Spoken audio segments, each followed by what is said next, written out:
Diretor, roteirista e produtor, ele construiu uma filmografia onde a maioria dos seus filmes dialoga de alguma maneira com o filme anterior.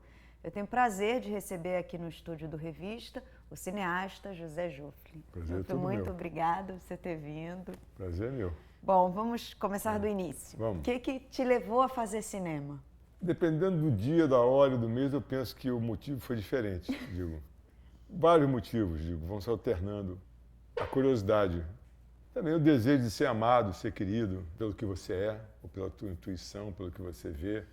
No início, para arrumar namorada também. Era bom, ser cineasta era muito prestigiado. Dava um handicap. Alguns atores falam isso também, né? Não, na verdade, porque não existe um motivo só, né? Os motivos vão se alternando. É que nem fazer um filme. Fazer um filme é muito difícil. Por que você faz um filme? Digo. Então, na verdade, você faz de início por um motivo. E esse motivo vai se revezando com outro motivo. Uhum. E aí você vai, é uma forma de você continuar. E por que você faz um próximo filme também, né? Por vários outros motivos, enfim. É difícil você ter um motivo único e ele ser permanente. Sim. Né? Mas esses são alguns motivos. Está sempre reavaliando, né? Sempre reavaliando. E às vezes não tem motivo nenhum, inclusive você fala, vou largar, vou sair fora, porque não estou sem motivo nenhum. O que é fundamental, esses momentos também são importantíssimos. Pois é, porque aí você reavalia. Por exemplo, esse filme sobre o qual a gente vai conversar, O Caminho de Volta, Sim. É um filme que recupera. Eu sabia quando comecei a fazer o que eu não queria. Eu não queria fazer, eu tinha feito já 3 documentários, e eu não queria mais fazer entrevista. Eu não queria conversar com os personagens. Eu não queria entrevistar os personagens. Uhum. Eu queria fazer um cinema direto. Queria que as coisas acontecessem na frente da câmera. Sim. Isso demanda um pouco mais de paciência, um pouco mais de tempo, uhum. e um pouco menos de ansiedade para as coisas acontecerem. Sim. Mas eu fui preparado para suportar, digamos assim, essa ansiedade e deixar que os acontecimentos tivessem lugar na frente da lente. Sim. Né, que você filmasse nos intervalos. No documentário, de modo geral, o que importa acontece quando você deveria estar desligando a câmera. Quando você fala corta, aí começa o documentário. Né? Como foi a escolha dos seus personagens? Por que você optou por essas histórias? Eu tenho uma certa fixação na vida de imigrantes, digo. Porque eu mesmo fui imigrante. Quando tinha 21, 22 anos, eu saí fora, por livre e espontânea vontade. Você morou onde? Morei nos Estados Unidos e na Europa, digo, quando eu tinha 21 anos. E o Brasil estava muito chato. E guardei uma lembrança muito forte, apesar de terem sido apenas 2 anos e meio. Mas foi uma experiência muito intensa e numa época muito importante. Então, acho que eu guardei essa experiência ao longo da vida. E quando eu virei diretor de filmes, acho que isso teve uma influência muito grande. Então, já é o 4º ou 5º filme que eu faço com esse tema imigração, imigrante. Os Dois Perdidos numa Noite Suja, o Olhos Azuis, eles estão... Isso, Dois Perdidos, o Olhos Azuis. E, de certa forma, eu sou um imigrante também, porque eu nasci na Paraíba, nasci em João Pessoa. E eu só comecei a me dar conta de que eu era um imigrante quando eu fiquei mais velho. Sim. Que eu vim para o Rio com meus pais, e aí sempre achei que eu, de certa forma, quando você fica mais velho, volta essa sensação do lugar onde você é natural. Onde você é natural. Tanto é que eu passei acho que uns 40 anos sem a Paraíba, e agora, uns 10 anos para cá, todo ano eu volto, né? Para o lugar onde eu passava as férias, lá em Cabedelo, uma praia lá na Paraíba, lá em João Pessoa, perto de João Pessoa. E aí, como você decidiu por esses personagens? Assim, como é que você achou essas pessoas? Eu fui à Inglaterra visitar minha filha. Eu tinha terminado de rodar aqui, tinha dirigido aqui uma minissérie, um seriado, estava muito cansado e fui tirar umas férias. Não conseguiu, começou a trabalhar. Não consegui. Eu, na verdade, talvez o trabalho seja o que torna a vida mais interessante. Né? Afora os filmes, a vida é um pouco chata. Quando você edita a vida e faz um filme, né, a vida fica mais interessante. E eu viajei para a Inglaterra, para Londres, onde mora minha filha mais velha, e ao invés de descansar, eu trabalhei. Eu sempre ando com uma camereta, dessas câmeras que estão aqui no estúdio, comecei a procurar gente pela cidade, digo.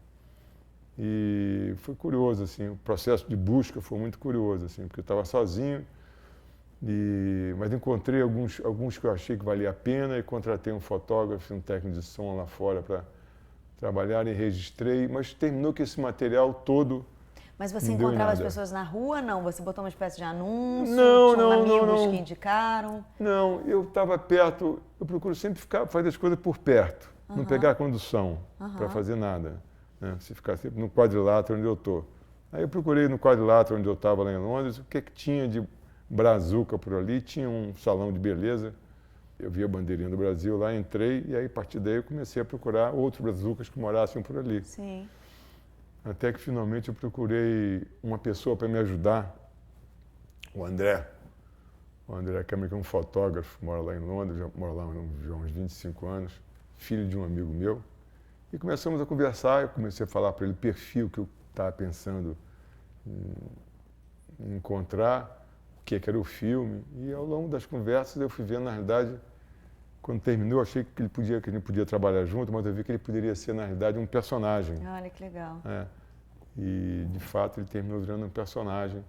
E tantas outras gravações que a gente fez, dias e dias de gravação, que em tese serviriam para escolher o personagem, não serviram para nada, não foram editados. Mas, enfim, ficou a lembrança e o conhecimento com essas pessoas que moravam, né? Com esses imigrantes que moravam e moram. Imigrante é sempre uma população muito flutuante, né? Vai e volta. Né? Digamos que acirra até o medo que todo documentarista tem do personagem dele vazar. Sim, né? Outro dia eu li um depoimento do Penn Baker, que é um grande documentarista americano, do cinema direto, e ele dizia que só filmava músico e político porque são dois personagens que gostam de ser filmados, digo, e que não tem medo do palco, gostam de se mostrar. Sim. E que por isso, enfim, ele optava sempre em escolher. E de fato, eu vi 3 ou 4 filmes dele, na morte que teve no Rio agora. Um era sobre o Bob Dylan, chamado Don't Look Back. O outro era um documentário sobre as primárias que iam eleger o Bill Clinton. E o outro era sobre o Festival de Monte Rei. Espetacular o documentário, aliás. Os 3 espetaculares, mas ele escolhia sempre o personagem dele. Ele não fugiu à regra do que ele propunha. Não fugiu à regra. Essa entrevista dele é ótima. Mas não é o caso do André nem da Maria. Não são músicos nem políticos. Não são, pois é. E não fugiram. Não, mas o documentarista tem sempre muito receio, muito medo que ele não vá gostar do filme que você fez. Sim. Mas a coisa melhor do documentário que eu acho é a vertigem que o documentário provoca. Sim. Né? Provoca nas surpresas que pode ter, nos sustos, no que você aprende, né? Um filme de ficção, você mais ou menos, depois que você descobriu o que é o filme, é só uma questão de executar o que você já pensou e já conversou com tua equipe, com o diretor de arte, com o fotógrafo, com o elenco, com o roteirista. A margem de surpresa é muito pequena, né? Já no documentário, não. Está vivo, né? Ele vai se movimentando e vai virando uma outra coisa. É um bicho imaginou, vivo, né? É um bicho vivo que você vai por um viés, você acredita que vai por ali, mas na realidade ele não propõe que você vá por ali, ele desvia você, ele vai por outro caminho. Ele vai tomando forma meio que sozinho, né? Vai tomando forma sozinho, você tenta dominar, né? Depois da mesma maneira. É um processo muito curioso mesmo. Curioso. Depois na edição também, ele é um material rebelde, né? Porque ele não admite que você controle ele vai meio que também determinando quais são os rumos da edição, você não pode forçar uma coisa que não existe, né? E quando você alternar documentário e ficção é bom, porque você sente saudades de um quando está com o outro, sente saudade do outro quando está com um, né? É uma sensação boa, assim, um desejo bom. Estava filmando essa série como diretor contratado, chama Acerto de Contas. E eu era louco para filmar uma série, para dirigir uma série, tinha muito desejo de fazer uma série. Estava muito cansado e estava pensando, que bom você fazer um documentário agora, porque vai ser tanta surpresa, não vai ser a obrigação de ter energia, de executar e chegar ao final do dia tendo feito aquele plano de filmagem.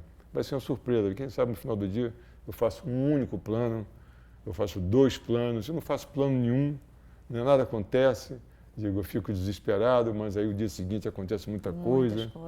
Eu acho atraente. Surpreendente. Surpreendente. E como você chegou na Maria, essa outra personagem? Maria, eu cheguei na Maria no CTI de um hospital. Quando voltei de Londres, tive um infarto. Estava cansado, tenso, em vez de descansar, eu fui não trabalhar. Descansou, foi trabalhar, pronto. Estava programado na história, ter um infarto. E nisso, alguém me disse que minha sogra ia voltar para o Brasil. E eu, na mesma hora, eu falei, pô, minha sogra vai voltar para o Brasil? Aí a minha mulher falou assim, ela está se organizando. Eu falei, pô, mas tem que filmar, porque minha sogra é um grande personagem. Ela é sua É sogra? minha sogra. Olha, que Aí sensacional. eu falei, bom, então vamos filmar a minha sogra. Só que eu estava no leito do hospital. Sim. Aí eu propus ao Pedro, falei, Pedro Rossi, que Pedro Rossi, co-dirige meu com parceiro, você, seu parceiro. você parte para Nova York, então, e vamos fazer socorro, você faz lá, até ela voltar, eu pego ela aqui no Rio. Aí partiu para Nova York e lá filmou minha sogra, meu cunhado. Todos Claro que foi brasileiros morando em Nova York. Encontrei uma certa resistência na família, assim. Foi? Um pouquinho. Natural. Os personagens sempre resistem um pouco. Difícil Quando era mesmo, família, né? ou acontece um ciúme, ou expõe também as pessoas, né? Sim, Digo, de se você certa se forma, propõe a ser... Quando você fala de você, Mas, você nunca fala só de você, né? Você fala também, de certa forma, dos que estão à sua volta. Na verdade, você falando de você fala dos outros, né? Então, justamente. Exatamente, é isso aí. Você já havia trabalhado antes com o Pedro? Com o Pedro, uma ocasião a gente fez um filmezinho juntos. Um filme bem curtinho. E é uma boa parceria, você Ótima gostou de parceria, trabalhar com super ele? bom. Super bom porque transfusão de sangue também. Pedro tem um terço da minha idade. É bom, digo, é muito bom. Eu gosto de fazer parcerias, assim, às vezes são difíceis. As parcerias às vezes são difíceis. É preciso ter... Generosidade? Generosidade de parte a parte.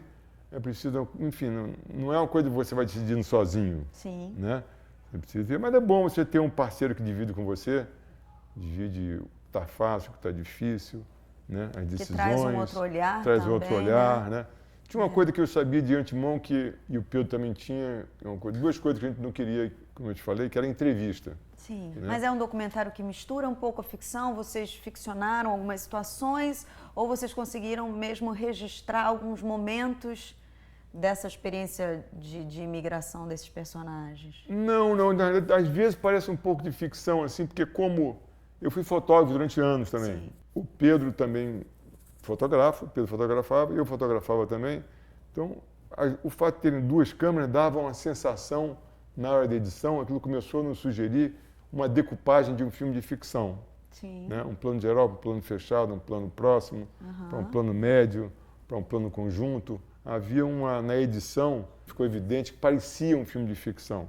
E como não havia entrevista, quase sempre as cenas eram flagrantes, que a gente... E vocês partiram de um roteiro, não? Vocês tinham uma ideia que correria o filme? Tinha uma ideia original, acho que tinha já mais ou menos esse desenho, mas ele só começou a se configurar com segurança quando a gente começou a pensar e a falar e o filme passou a se tornar real. Porque tantas ideias que você tem que naufragam, Sim, né? E tantos projetos que você tem que não avançam, que não dão em nada, né? E aí quando o projeto começa a se tornar real, aí você de fato você se vê na contingência de pensar como fazer, o que fazer, ou o que você não quer pelo menos naquele projeto. Né? Então essas decisões se consolidaram na hora que a gente teve o cheque na mão para trabalhar. Sim. Porque fora isso, o resto são ideias, são conjecturas que você faz, mas muitas vezes não com aquela determinação que é você estar com um talão de cheque no bolso para poder filmar. Sim. Né? Filmar tem tudo a ver tem um preço, né? Tem um preço. É um filme com poucas palavras, por ser um filme sem depoimentos. Como é que... Algumas vezes tem silêncios, assim, Silêncio às vezes é uma coisa meio difícil de suportar, né? Dependendo da hora, do momento, o silêncio é difícil de suportar. A gente tinha cumplicidade também da Jordana, que montou o filme. Ela também comprou a ideia de fazer um filme dessa forma. Né? E da Isabel, minha filha, que era produtora, né? Que também pensava da mesma forma. Então havia pelo menos um quarteto que estava conduzindo o filme na mesma direção. Né? Eu sempre mais ansioso que eles, mas é preciso ter um pouco de paciência no documentário, né? Mas a ansiedade bate muito para você ver pronto. Às vezes você tem um dia frustrante porque nada aconteceu, né? Mas você quer apenas ficar mais ansioso ainda por conta do próximo dia. Você fica ansioso assim também nos filmes de ficção?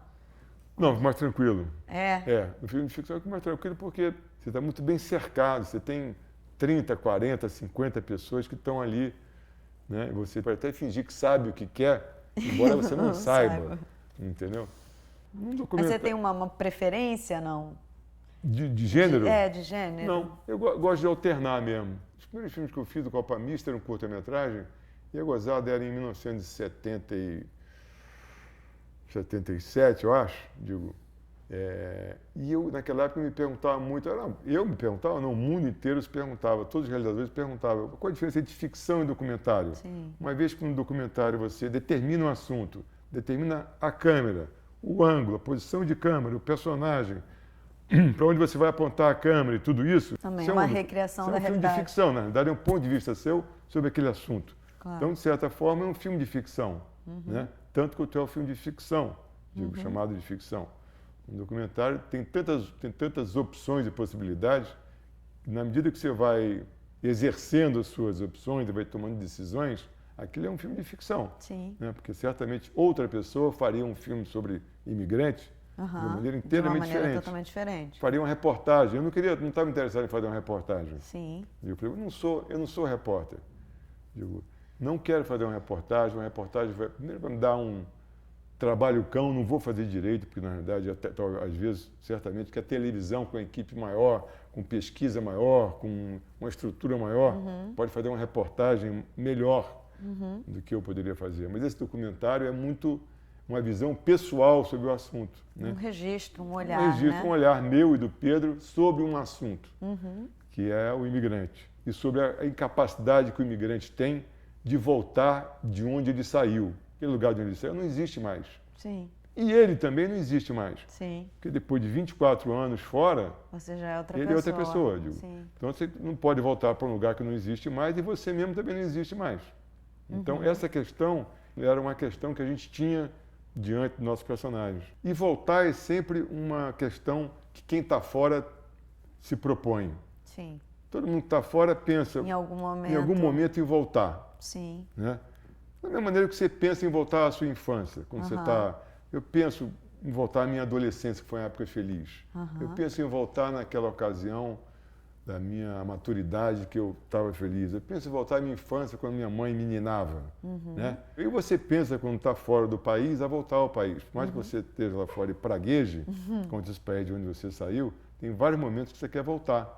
Mas você nunca volta para o lugar onde você saiu, você volta para um outro lugar, portanto é um recomeço, né? Você volta para outro lugar, digo. Seus amigos não são mais aqueles, ou eles se casaram, tiveram filhos, morreram, seus parentes não são mais esses, já foram embora, se mudaram, né?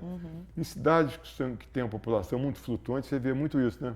Eu morei uma época, quando era jovem, assim, bem jovem em Nova York, eu me lembro que eu fiz essa viagem ao contrário, voltei para o Brasil, lá pelas tantas, eu falei, o que eu vim fazer aqui? Eu não estou entendendo nada. E vou voltar. Eu tinha 22 anos. Daí quando eu voltei, eu não encontrei mais quase ninguém, quase nenhum dos meus amigos com os quais eu convivia quando eu estava lá há 2 anos atrás. Sim. Tem uma população jovem muito flutuante, assim. Sim, né? Principalmente em Nova York, né? Talvez dessa experiência tenha nascido essa constatação de que ninguém volta para o mesmo lugar. Sim. Né? Você volta sempre para um lugar diferente. Tanto você vê que, às vezes, quando você volta, o sujeito volta para o país dele e aqui fica se lembrando do tempo que ele estava lá. E queria voltar para cá. Queria voltar para cá. E, às vezes, quer voltar para lá. Mas para lá também não é mais para lá que ele deixou. É outra cidade. Então, fica uma pessoa meio desterrada. Mesmo constituindo família, assim.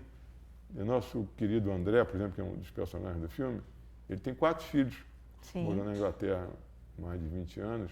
Seguinte, você não precisa de muita coisa para viver bem em Londres. Sim, você tem toda uma estrutura que te ajuda a tocar a vida, pelo menos da maneira prática, né? Você tem saúde pública, você tem transporte, você tem educação para os seus filhos. Muito menos violência. Muito menos violência. Então, se você tem 4 filhos, aqui, para você ter um atendimento legal na saúde pública... Não, só para pagar a escola, para começar. Só para pagar a escola. Então, você para pagar a escola de 4 filhos, digo, lá as escolas públicas são ótimas, a saúde pública é ótima, digo, o transporte é ótimo. E, na realidade, se o sujeito ganha 1.500 libras, 2.000 libras, 3.000 libras, não faz muita diferença. Agora, é difícil você vir para cá e chegar aqui, que você tem que ser classe média alta para ter 4 filhos e os 4 filhos viverem bem. Então, digamos que esse é um drama. Né? Eu fico curiosa, assim, como é que você traduz isso no filme, em imagem? sem ter esse depoimento falado, né? Sem ter esse depoimento confessional, que a gente poderia chamar assim, como é que você revela essa angústia, essa dificuldade, todas essas questões, como é que elas aparecem no filme? Olha, eu espero que elas estejam lá, de uma forma ou de outra. Eu acho que também é permitido ao espectador pensar. Eu não vou ter todas as respostas, acho que Sim. O filme não vai responder tudo a ele. Isso que eu estou falando aqui para você. Sim. E eu também não queria que isso fosse dito no filme. Sim. Mas eu queria que fosse entendido. Não sei se será entendido ou não, mas acho que está lá no filme. Acho que essa dificuldade está lá no filme. André, por exemplo, não tem uma perna também, não tem a perna direita. Ele até conta essa história, mas eu subtraí essa informação, a gente tirou na edição. E eu acho que alguém vai entender, quando ele vai ao hospital cuidar da prótese dele, ele chega no hospital público, ele tem 5, 6 pernas mecânicas. Aí chega no hospital público, é super bem tratado, e o sujeito pergunta quais são os problemas que ele está tendo, ele vai lá fazer uma manutenção. Isso ainda em Londres? Isso em Londres. Agora você imagina ele vir para cá com 4 filhos, e esses problemas todos. Claro, tá sendo revelado. Está sendo revelado no filme. Estão sendo levantadas. De fato, não tem.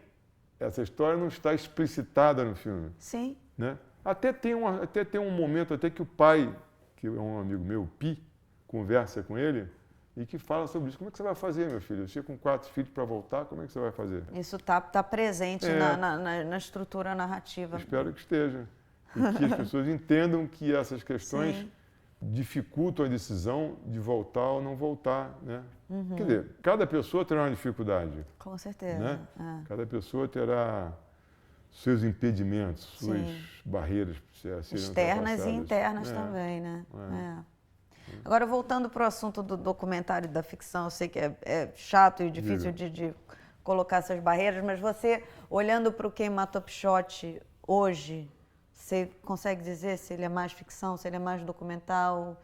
Como é que ele se insere dentro desses gêneros? Eu acho que é mais um filme de ficção, digo. Mas talvez, por exemplo, o Quem Matou Pichote é um filme que tem muita resposta. Sim. Talvez ele devia ser mais ambíguo. Hoje eu acho que a ambiguidade é uma qualidade. Sei. Digo. Eu acho que... E você não pensava assim na época? Não, acho que não. Falando sobre... Você me perguntou se as pessoas entenderiam isso no comentário. Eu te disse que esperava que sim, mas não tinha certeza. E às vezes ficava ansioso, né, para explicitar, na verdade, eu mais ansioso do que o Pedro, do que a Jordana, do que a Isabel na edição. Eu ficava querendo explicitar mais, mas achava que era bom frear e deixar mais ambíguo. Digo, e deixar um espaço para as pessoas entenderem e se perguntarem. Né? Mas eu já fui mais explícito, já quis ser mais explícito, quis que as pessoas entendessem tudo mastigadinho, mas hoje em dia eu não quero não. É maravilhoso você também poder olhar para a sua história e revisitar os lugares, né? E fazer um pouco esse caminho do imigrante também, da sua própria história, né? Como é que foi lá atrás? Dá para voltar lá? Não, você já está outra pessoa, você já olha de outra forma. Isso, e as questões que porventura houverem, são elas que propõem um próximo filme. Eu acho que você faz um próximo filme para poder se livrar das questões que você achou que não estavam bem resolvidas no filme anterior. E assim a gente vai indo, um atrás do outro. Eu fico sempre ansioso para fazer um próximo filme, para esquecer o que passou. Agora eu estou na ansiedade danada. Você já tem um próximo projeto? Não, tenho milhares de projetos. Eu estou tentando me conter, porque ano passado, como eu tive esse acidente, fiquei um ano meio por conta do documentário, eu não pude fazer, enfim, nos intervalos eu ficava tentando me cuidar, me tratar, não estava num regime de trabalho muito acelerado. Mas agora que eu estou me sentindo melhor do que nunca, eu estou num regime acelerado. Até porque o tempo vai ficando menor, você vai vendo o tempo pela frente e seu tempo vai ficando menor. E o número de projetos vai aumentando, digo, e você vai ficando mais ansioso. São coisas mais ligadas ao documentário, ficção ou tem Não, tem dois projetos documentários e tem 3 projetos de ficção. Hoje em dia, o cineasta faz mais edital do que filme, né? Está mais tentando fazer do que fazendo de fato. Está mais tentando fazer do que fazendo, né? E o mercado está muito reativo também a um outro tipo positivo, de filme, está muito monotemático, né? Imagina, isso até excita um pouco a minha vontade de fazer mais filmes que não sejam os que estão no mercado. Eu acho que eu nunca estive num momento com tanta vontade de fazer filmes. Por enquanto, eu estou fazendo editais. Fica fazendo edital. Que dá um trabalho danado, mas preencher aquilo tudo, justificar objetivos, justificativas, contrapartidas. Nossa! Mas eu estou sempre apresentando com a advertência de que aquilo eu gostaria que fosse assim. Sim. Mas que não tenho domínio sobre isso que está acontecendo. Óbvio. Eu espero que as pessoas que leem os editais documentários entendam que não há possibilidade de você ser tão fiel ao que você escreveu ali, né? Delimitar com tanta certeza, né? Com tanta precisão, qual vai ser o resultado. Né? Eu fiz um filme no ano 2000, um documentário, O Chamado de Deus. Meu pai tinha morrido e me deixou um dinheiro. E eu falei, gente, eu já moro em casa própria, minhas filhas já estão criadas. Aí eu vou fazer, essa grana não dá para fazer um filme de ficção. Aí eu falei, pô, vou fazer um filme, um documentário, do longa-metragem. O que eu tenho curiosidade de falar agora, hoje? Eu tenho curiosidade de ver como é que funcionava a igreja no Brasil. Sim. Ou as pessoas religiosas. Por que o menino se candidata a ser um religioso? Por que ele quer ser um religioso? Né? Então, achei que essa grana dava para fazer esse filme. E eu fiz esse filme sem precisar de fazer edital. Olha que ótimo. É um prazer gigante. Deve dar uma sensação de independência, né? De autonomia, faz o que quiser, né? Ninguém te pediu para fazer aquele filme. Ninguém está pagando suas contas. Você não deve nada a ninguém. É a verdadeira liberdade, Não prometeu nada a ninguém.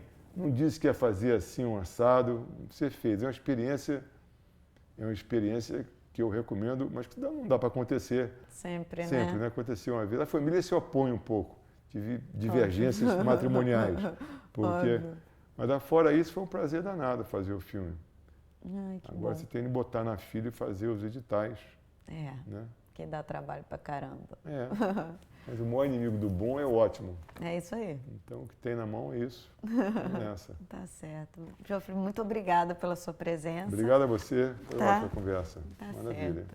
Bom, se você quiser ver a entrevista na íntegra, entra no site revistadocinembrasileiro.com.br e agora eu deixo vocês com mais um filme de micrometragem. Até mais.